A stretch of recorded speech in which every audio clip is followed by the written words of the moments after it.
Joining me now is Nebraska Senator Deb Fischer, a member of the Senate Commerce Committee. Senator, great job at the inauguration, Senator. Oh, thank you. It was a very, very good day.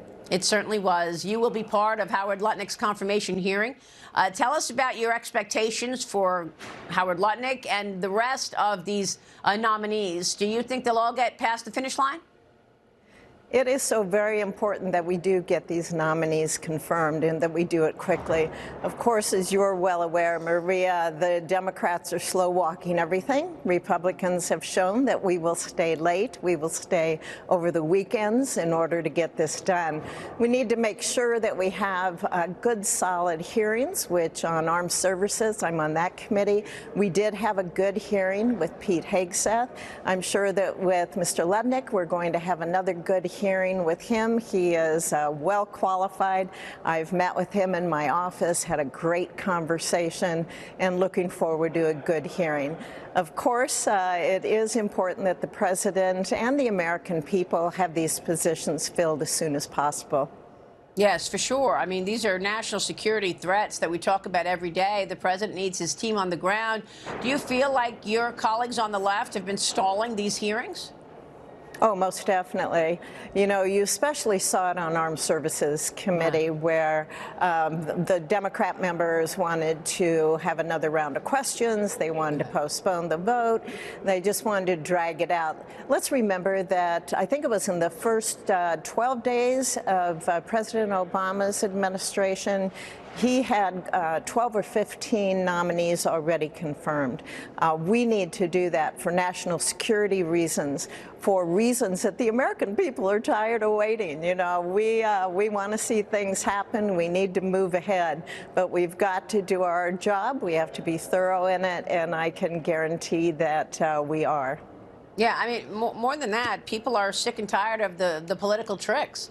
I mean, we've been watching political games since President Trump walked down that escalator 10 years ago, from the Russia collusion lie to hiding things about the Biden family to now this obstruction of justice.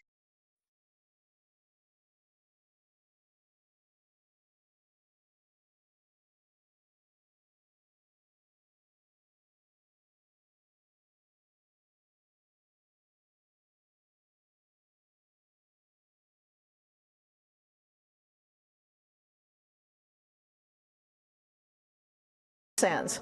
We heard J.D. Vance answer a question this weekend. You know, I don't really care, Margaret.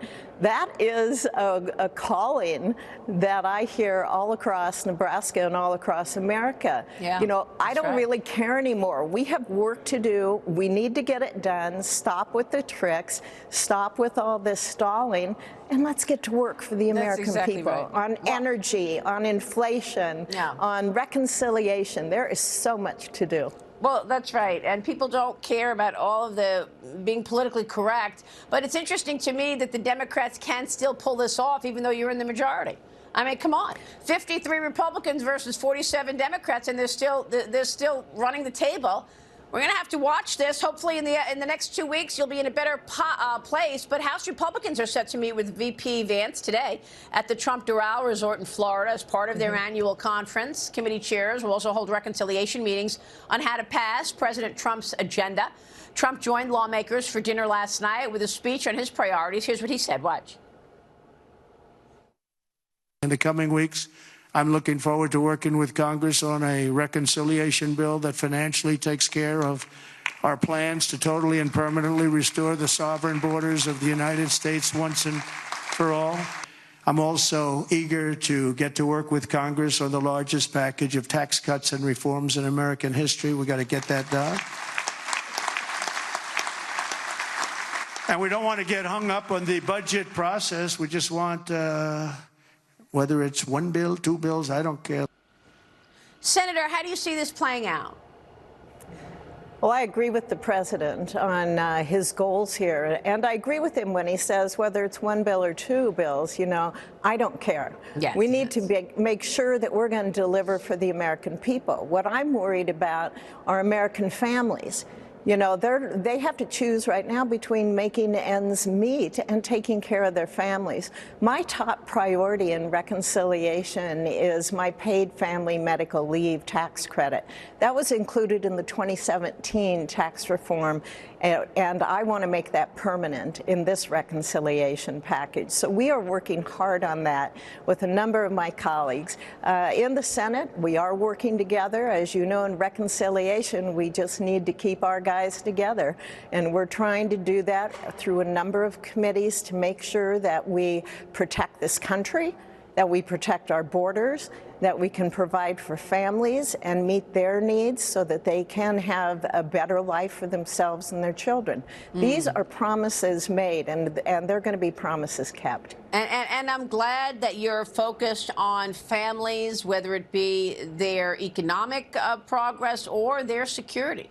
President Trump declared a national energy emergency in an effort to increase U.S. oil production. Gas executives told the New York Times they don't plan on doing so unless prices rise significantly. This is another potentially economic yet also national security issue. And I spoke with your colleague, the leader of the U.S. Senate, John Thune, on Sunday, and we talked about military spending being lifted. Here's what he said. Watch. What are you looking for in terms of specifics in bulking up America's defense? Well, obviously, our Navy, and if you look at the number of ships we have relative to our adversaries, particularly China, that's something the president is interested in, an American Iron Dome concept. But frankly, the thing we've got to do, Maria, is we've got to increase the top line. We have underfunded, and in the Biden budget, there wasn't a single Biden budget that kept up with the rate of inflation when it comes to the military. And so we've got some making up to do.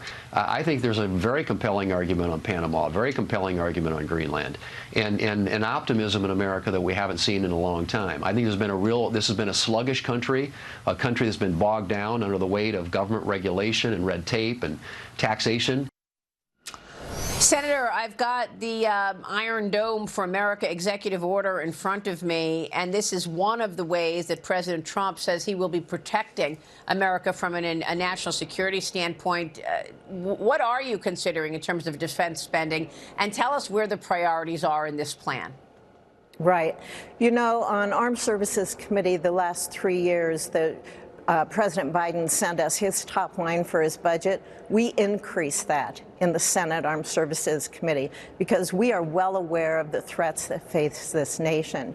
I happen to chair the subcommittee on strategic forces, so not only do we have jurisdiction over STRATCOM and Space Command, but we also have jurisdiction over our nuclear triad to make sure that we have that strong deterrence policy. You've heard President Trump and the Vice President talk about deterrence. That is so important to keep this country safe. We also have jurisdiction on strategic forces over missile defense, and we have been putting funding into missile defense in this country since I have been here and on that committee for now into my third term. So I am very, very pleased to hear that President Trump is prioritizing that with a focus on Iron Dome.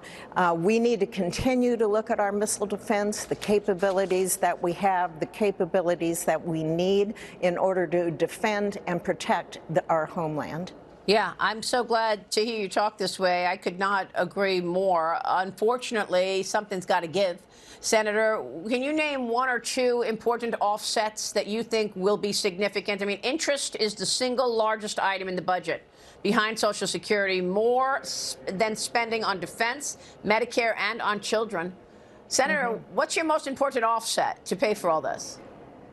You know, there's a number of things, as you know, Maria, that all of us are looking at and being able to go through a budget. On Appropriations Committee, we're going to be really having a strong oversight with our agencies that we have jurisdiction over and hold them accountable for programs. I think we can look, for example, on job training programs. I know a few years ago, across agencies, there were like 37 different job training programs. Wow. I am all for job training, but I think we need to figure out what the balance is, and I think that's a private private enterprise, a private business does training in conjunction with our community colleges, in conjunction with our state universities. I mean, just simple things like that. You're going to see a lot of things like that, and I know we've heard of some in the past. What I want to see, though, is a return to energy dominance.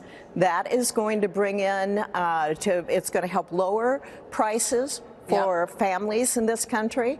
I want to be able to see inflation addressed, which we will. Of course. I know many are saying, well, we've seen the price of eggs go up. Why hasn't it dropped yet? I'm going, it's been a week, folks. It's been a week. Right. That's right. We are focused and we're getting it done. Senator, we'll be watching your work.